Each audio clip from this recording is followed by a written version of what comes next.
Sabrina here from Scrappy Tales Crafts, and today I am giving you guys a sneak peek of the new Scrappy Tales Crafts release. It's called Spring Fling. Today I'm going to be working with the new Rose Petals 6x6 stamp set. You can see that I inked up the large floral bouquet with the vase with Memento Tuxedo Black and stamped it onto some 110-pound white Nina cardstock. I do have the marker caps that I'm using over to the top right, but I'll also have them listed on my video description. I decided to go with some corals and pinks for this bouquet to keep it Valentine-esque. However, this stamp set is really great for any occasion or any springtime card. And these beautiful roses were illustrated by my grandma. She did an excellent job at putting so much detail into these stamps like she did with the last release. And for these flowers, she actually included some helpful shading lines for you. So if you're not super into coloring but you like the look of coloring, or if you're new to coloring, this stamp set is really great for you. It's a nice large image, so it's really fun to color. And because those shading lines are indicated in the stamp, it makes it really easy to color. And something that I struggle with when I'm coloring is that I tend to forget my light source and I just start adding light sources in every direction. But with this stamp set, it's pretty much impossible to do that because, like I said, those lines are there for you. And in the case of this stamp, there is a center highlight on these petals. So you can see I'm adding most of my dark color towards the base of each petal. And then on a couple of them, I added some darker color towards the outer edge of the petals, which I would normally never do. But if you look at roses or really any flower in real life, you'll notice that some petals go downward, some go up, some fold over each other. So there would be some darker color on a couple of the petals right on the very outside edge of them. So again, those lines are indicated for you, and you might not typically add darker color there, but it actually really adds a nice interest to the shading. And something that I've been doing with my Copics lately, I've been kind of changing the way that I color lately, at least for this release, because I love seeing those flick lines on flower images. So as you can see, I'm not really blending a whole lot here, and I'm sticking with the flick motion. And when I am adding this lightest color, which is RV20, I think, I am not completely covering the white. There are some little tiny streaks of white still showing through this flower. And I know it might look stark when you first do it, but when you stop, close your marker caps and really look at it, it adds such a pretty shine to the flowers. So if you want to try that out, I definitely would. It's maybe not recommended for super dark colors, but because I am sticking with, pale pinks and like a coral medium shade, I really felt like this added a lot to the coloring. So for this next rose, it's going to be light pink. I'm just going to show you how I created one because I will color the second rose the exact same way. But I'm going in with my R24 first. I always go from darkest to lightest, and I want this to be a pink rose. But because it's going to be pastel pink, I needed to have contrast, and something that I struggled with for a long time is not getting enough contrast or like a dramatic, shadow color because I was using super light markers. So what I would recommend is if you're wanting more contrast, to add a medium color of, a slightly darker shade. So pinks would be red, if it's darker. So I just pulled in one red marker and I'm barely touching the shadow areas with that red because I still want it to be pink. And then my other three markers are very light pinks so that I can maintain the pastel look while still adding a nice contrast with that R24. So I hope I made sense there. I just remember thinking when I first started coloring with Copics that if you wanted to shade something pastel, you had to use exclusive pastel markers. But just by adding that medium color from the R family, it really added that dramatic contrast that matches better with that top flower on the bouquet. So like I said, I'm going to color the other rose the exact same way. And you might notice that there is a black speck on that other rose. That is not the stamp. That was me wiping off my stamp with a very cheap baby wipe, and it left a little bit of fuzz on the stamp.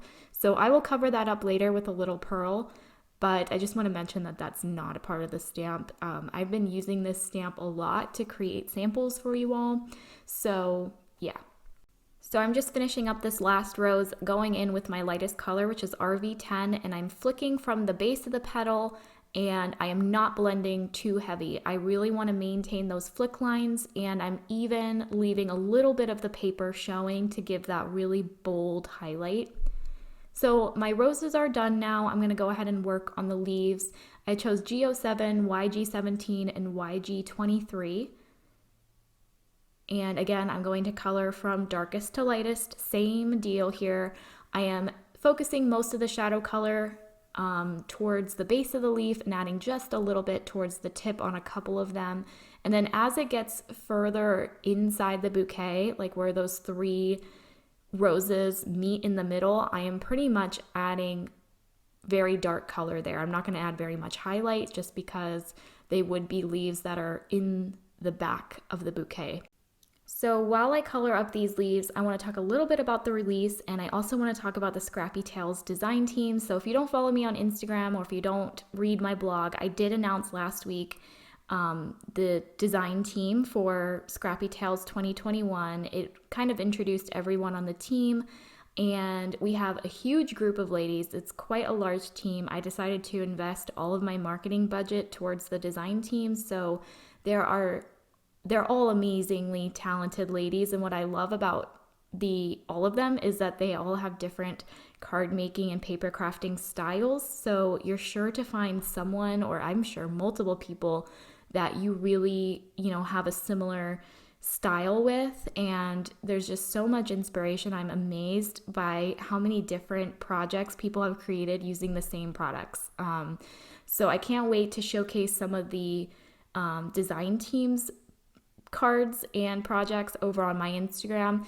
I am sharing my blog with the blog team, but a lot of you reached out to me asking if I was going to share my YouTube channel, and I thought long and hard about it and decided to keep my YouTube channel for my own content, just because I started this YouTube channel before I even started Scrappy Tales, and all of my subscribers I've earned from my own content, so I don't want to upset any of my original subscribers by bringing in new people onto the channel. That being said, my channel is going to change a little bit for 2021. I am going to focus a lot of my content on promoting my own stamps and dies. I know you guys are going to be wondering if I'm going to keep doing the kit videos. I have unsubscribed from the Hero Arts annual plan, but if I do find a kit that I like, I will pick it up and I will definitely do a video on it, but I'm not going to be posting every single month anymore. So back to the card. I am now doing the vase, and I wish I spent a little bit more time on the vase just because I spent so much time on the leaves and the roses. But it's fine. I wanted the focus to be on the arrangement as opposed to the vase, but I did that really quickly just with 3 markers. I lost a little bit of my darkest color, so I'm just going back in and adding that. But anyway, I am sharing my blog, so there will be consistent blog posts over on Scrappy Tales Crafts, and I will have it linked down below. In fact, Joy Wilson posted something today, so if you want some more sneaks, definitely head over to the blog. Also, if you're not following me on Instagram, definitely follow me because I will be posting a lot of design team content over there, and I will be linking to the video team videos because they're posting on their own channels. Like I said, I'm keeping my channel. I also thought it would be great because I have a couple smaller channels on the team, and I really feel like they should keep their content on their channel and earn, their deserved AdSense money and their views, and in turn their subscribers. So there will be video content, but it'll be on their personal channels, and I will be promoting their videos over on Instagram. So definitely go follow me. I will have it linked down below. So I went ahead and used the coordinating die to cut that image out, and I'm just going to pop it up onto this 5x5 pattern paper. You can see that I went ahead and stamped out my sentiment onto a decorative banner. I chose Will You Accept This Rose, which if you're a Bachelor fan, you know exactly what that line means. And, I figured because I'm now a stamp owner and a designer, I can choose whatever sentiments I want to put on a stamp set. So I just had to. I literally am obsessed with The Bachelor. My husband and I watch it, and my mom and I are huge fans. So this card can definitely go to a girlfriend, if you're huge Bachelor fans. But if you're not, there are other sentiments. I had to.